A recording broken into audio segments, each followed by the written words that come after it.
Hello students, आज second method कराना है आपको गुडविल की वैल्यूएशन का, जिसका नाम है super profit method. Super profit का मतलब समझ लो पहले आप।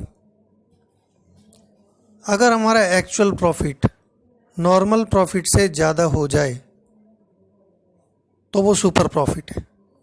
मान लो 5 फर्में A B C D E, शुरू की 4 फर्में जो हैं वो मान लो 4,000 रुपये प्रॉफिट कमा रही हैं, जो कि नॉर्मल के बराबर है। मान लो वो नॉर्मल प्रॉफिट कमा रही हैं।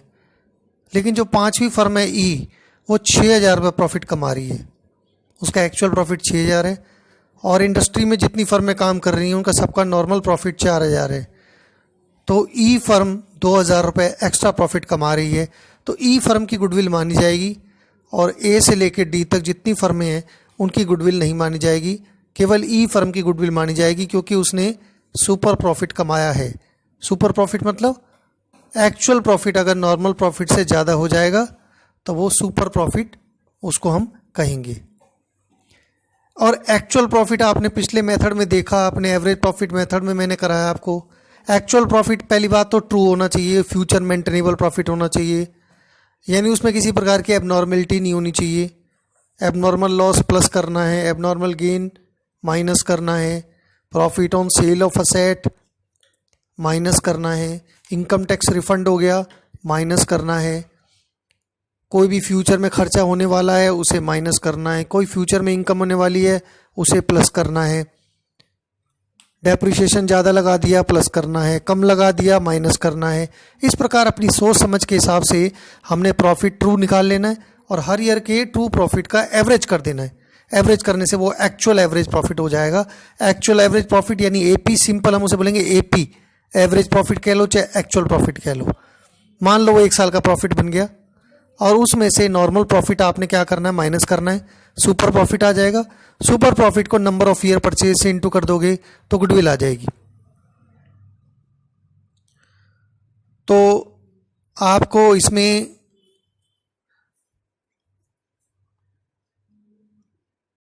सुपर प्रॉफिट मेथड देखो, इसमें goodwill is equal to super profit into number of years purchased, ये फार्मूला है गुडविल का। सुपर प्रॉफिट यानी एसपी निकालने का फार्मूला है actual profit minus normal profit. Actual profit true profit होना चाहिए, ट्रू प्रॉफिट होना चाहिए। नॉर्मल प्रॉफिट है आपका कैपिटल एम्प्लॉयड, कैपिटल एम्प्लॉयड या इन्वेस्टेड, कैपिटल एम्प्लॉयड या invested into normal rate, normal rate divided by 100, ये नॉर्मल प्रॉफिट आ गया।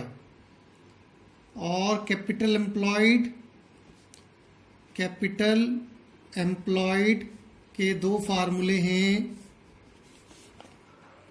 पहला असेट साइड अप्रोच है, asset side approach.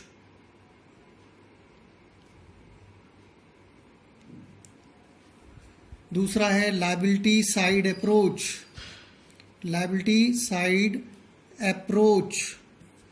Asset side approach में है all assets minus liabilities. A का मतलब all assets except fictitious asset, और एल फॉर ऑल लायबिलिटीज जो कि हमें आउटसाइड यानी बाहर देनी है, that is equal to capital employed. और लायबिलिटी साइड से देखिए, capital employed is equal to capital of all partner, all partners की capital plus current account balance, credit वाले less current account balance, debit balance plus all reserves plus P&L credit balance minus P&L debit balance minus advertisement suspense, advertisement suspense. This is liability side, this is asset side approach. दोनों approach से answer same आएगा। देखो illustration 10 में 7 years के profit दे रखे हैं, जिसमें 2 साल के लॉस भी दे रखे हैं। एक फॉर्म में जो कैपिटल इन्वेस्टमेंट है वो 12 लाख का है, यानी कैपिटल एम्प्लॉयड क्वेश्चन में गिवन है। कैपिटल इन्वेस्टेड और कैपिटल एम्प्लॉयड दोनों का मतलब एक ही होता है। नॉर्मल रेट ऑफ रिटर्न आपको हमेशा क्वेश्चन में गिवन होगी, 10% नॉर्मल रेट है। गुडविल की वैल्यूएशन करनी है, 2.5 ईयर परचेज भी है। सुपर प्रॉफिट मेथड से आपने गुडविल निकालनी है। पहले तो देखो प्रॉफिट दे रखे हैं 7 साल के, इसमें कहीं भी कोई एबनॉर्मल गेन, एबनॉर्मल लॉस या कोई एडजस्टमेंट नहीं है। तो सबसे पहले आपने देखो 20,000 रुपये का प्रॉफिट आपको 2009 का दे रखा है, 2,70,000 का प्रॉफिट आपको 2013 का दे रखा है। 2,70,000 जोड़ने के बाद 2,90,000 हो गया।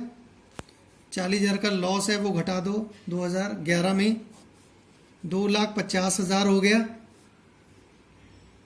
3,20,000 का फिर प्रॉफिट हुआ है, ऐड कर दो, 5,70,000 हो गया। 70,000 का लॉस हो गया है, उसे माइनस कर दो, 5 लाख हो गया। फिर 2,50,000 का प्रॉफिट है, 7,50,000 हो गया। फिर 3 लाख का प्रॉफिट है, 10,50,000 हो गया। यह आपका टीपी टोटल प्रॉफिट आ गया। एपी कैसे निकलेगा? टीपी को नंबर ऑफ ईयर से डिवाइड कर दो। 10,50,000 को 7 से डिवाइड कर दो, 7 1 7, 1.5 लाख रुपए हमारा एवरेज प्रॉफिट आ गया।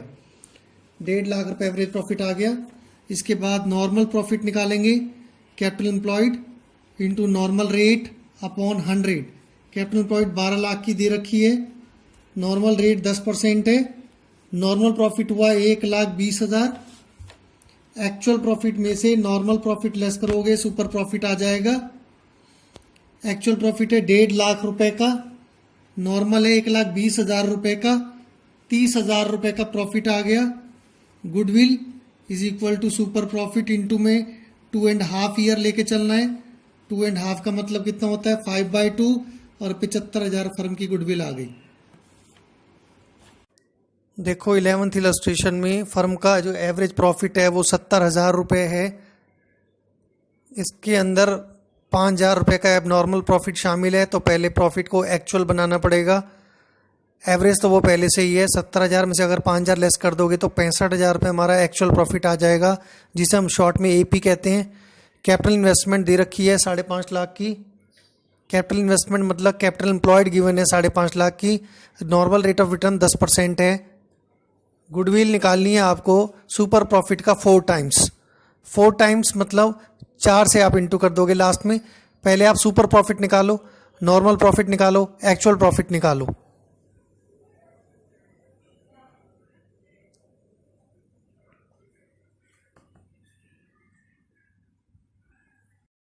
देखो 11th इलस्ट्रेशन में 70,000 रुपये एवरेज प्रॉफिट है, जिसमें 5,000 का कैपिटल गेन है, उसे लेस करके 65,000 रुपये कर दो। कैपिटल इन्वेस्टेड आपको दे रखा है क्वेश्चन के अंदर 5.5 लाख रुपए का। नॉर्मल रेट आपको गिवन है 10%। नॉर्मल प्रॉफिट निकाल लो, capital invested into normal rate upon में 100। कैपिटल इन्वेस्टेड है 5.5 लाख रुपए की, नॉर्मल रेट 10% है, 55,000 नॉर्मल प्रॉफिट आ गया। एक्चुअल में से नॉर्मल घटा दो, सुपर प्रॉफिट आ जाएगा। एक्चुअल है 65,000 रुपये का, नॉर्मल है 55,000 रुपये का, 10,000 रुपये सुपर प्रॉफिट आ गया। गुडविल हो जाएगा 10,000 इंटू 4 टाइम्स है number of year purchase, 40,000 firm की गुडविल आ गई। इलस्ट्रेशन 16 में देखो 1 अप्रैल 2020 को फर्म के पास 2 लाख की एसेट थी, जिसमें 4,000 रुपये का कैश भी शामिल है। इसके जो क्रेडिटर्स हैं वो 10,000 रुपये के, यानी आउटसाइड लायबिलिटी 10,000 की है। इतने डाटा से हम असेट में से लायबिलिटी माइनस करके एसेट साइड अप्रोच से कैपिटल एम्प्लॉयड निकाल सकते हैं। फर्म की कैपिटल का जो बैलेंस है वो 1,60,000 रुपये का है, और जनरल रिजर्व 30,000 रुपये का है। कैपिटल के बैलेंस में अगर जनरल रिजर्व ऐड कर दें तो 1,90,000 रुपये का लाइबिलिटी साइड अप्रोच से भी कैपिटल एम्प्लॉयड निकल सकता है। तो दोनों डाटा दे रखे हैं, असेट साइड से लाइबिलिटी साइड से, दोनों को आपने मैच करना है, मैच भी कर देना है और दिखाना भी है कि कैपिटल एम्प्लॉयड लाइबिलिटी साइड और असेट साइड अप्रोच से सेम आ रहा है। नॉर्मल रेट ऑफ रिटर्न 15% है। गुडविल फर्म की वैल्यू की गई है 36,000 की। 3 साल की परचेज है सुपर प्रॉफिट का। एवरेज प्रॉफिट निकालो। इसमें हमसे उल्टा मांगा गया है, गुडविल नहीं मांगी गई है। गुडविल जबकि गिवन है, हमें एवरेज प्रॉफिट निकाल के दिखाना है।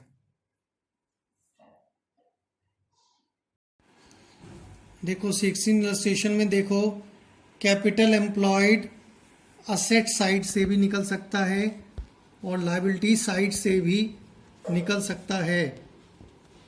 असेट साइड से all assets minus outside liability.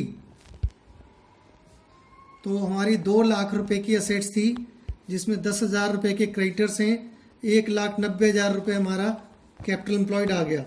और अगर हम लायबिलिटी साइड से निकालें तो कैपिटल प्लस रिजर्व, कैपिटल दे रखी है 1,60,000 रुपये की, रिजर्व दे रखे हैं 30,000 रुपये के, 1,90,000 रुपये लायबिलिटी साइड अप्रोच से भी हमारा कैपिटल एम्प्लॉयड निकल कर आ गया। दोनों से सेम हो गया, मैच हो गया। अब आप देखो कि नॉर्मल रेट दे रखी है, नॉर्मल प्रॉफिट निकाल लो, capital employed into normal rate upon 100।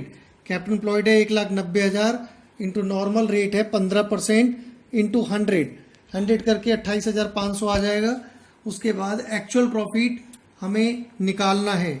Firm की गुडविल दे रखी है super profit into number of year purchase, और फर्म की गुडविल है 36,000 रुपये की। Super profit number of year purchase है 3 साल। सुपर प्रॉफिट कैसे निकालोगे? 36,000 को 3 से डिवाइड कर दो, 12,000 सुपर प्रॉफिट आ गया। अब सुपर प्रॉफिट का फार्मूला लिख लो,